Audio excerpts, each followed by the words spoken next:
can see, we have Project White Fang actually rolling and running, but we have a lot of issues that I need to deal with. There's some unfinished interior that I'm going to tackle today, and currently I don't have any hood pins to keep the hood down because I've simplified everything underneath the hood. And there's a current check engine light on, code 0340-0350, which is telling me that the camshaft position sensor and the main primary ignition coil can't be read by the ECU. If you do a forum check, it indicates that the alternator is the culprit.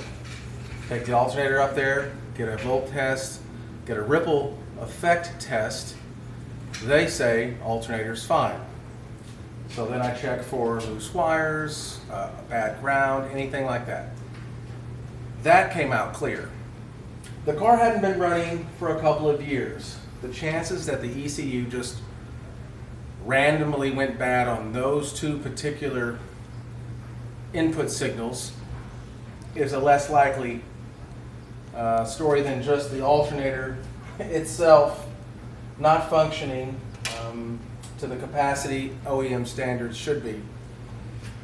When I looked up more in-depth information, it should have only a 0.1 ripple pattern. This tested out at a 0.5, but the remanufacturer at, I won't name the major brand, won't take the alternator back. I'm tempted to try another ECU just in case it might be an ECU issue, but again, it's more money out of pocket and you're trying to minimize expense.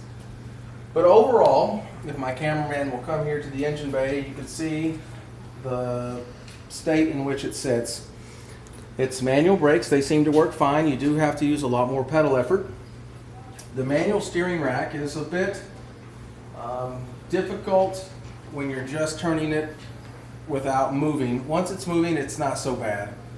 But I got a couple other issues here. When I was setting up the struts, I had to notch the hood. I had to notch the hood here to clear this intake. The Cobra hoods are made a little differently, but if I just noticed this, I haven't driven it much, but I noticed that I have a gap of threads here. This shouldn't be moving at all. So I'm going to lift it up, change some camber issues with the car, correct all the ride height, and just kind of clear up some of my hurry up state. I'm trying to see if this thing would fire over, and I'm still trying to correct the issue on the alternator or something with the ECU that's telling me it can't get a signal from my camshaft position sensor and that the main primary ignition coil signal can't be read. So when it runs for a few minutes, you start to smell gas and it's not firing over here correctly, and we can't drive the car in that state. So that's been a little bit of a bother. I've kind of put it on hiatus for a few weeks. We were dealing with the holidays, Christmas, New Year's, but now that New Year's is over, I'm going to dedicate a little bit more time and try to solve this issue. It's either an electrical issue somewhere, or it's a bad ground, which I did test for ground. Mind you, this engine is mounted on steel motor mounts and the transmission is mounted on a steel mount. I mean, this thing is as solid as it's going to get. It's got full-length subframes on it. The battery's in the back. I welded a bolt right to a plate, welded right to the chassis. I do have my associated ground wires put to the chassis, the battery ground. I don't think it's a ground issue. When I did a ground test, I showed no signs of a short. I've not done a continuity test between a few wires, but I'm not that electrically inclined, so that's my hesitation right there. If I knew a little bit more about electrical, I could probably start doing some tests with an ohm meter or something, but as it sits, something still tells me that this remanufactured alternator is the big culprit. If you guys out there who are subscribers